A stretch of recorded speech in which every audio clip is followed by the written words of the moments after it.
প্রিয় দেশবাসী, দেশের একটা ক্রান্তি লগ্নে শোকাবহ অবস্থায় আপনাদের সামনে এসেছি। আপনাদেরকে বলতে চাচ্ছি, আজকে জানাতে চাচ্ছি, ভেবেছিলাম জানাবো না, কিন্তু এখন জানাতে বাধ্য হচ্ছি। আমরা বৈষম্য বিরোধী ছাত্র আন্দোলনের পক্ষ থেকে স্পষ্ট ঘোষণা করতেছি, আগামী কালকে সারা দেশে প্রতিটা পাড়া মহল্লায় প্রতিটা জায়গায় বিক্ষোভ কর্মসূচি পালিত হবে।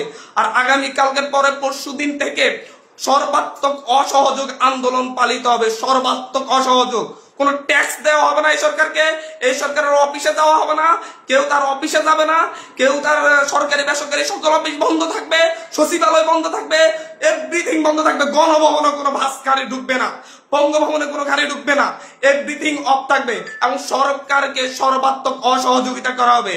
কেউ ট্যাক্স দিবেন না, প্রয়োজন বিদ্যুৎ বিল দেওয়া যাবে না, গ্যাস বিল দেওয়া যাবে না, প্রয়োজনে কাঠে রান্না করা হবে, প্রয়োজনে প্রত্যেকে প্রয়োজনে মোমবাতি জ্বালানো হবে।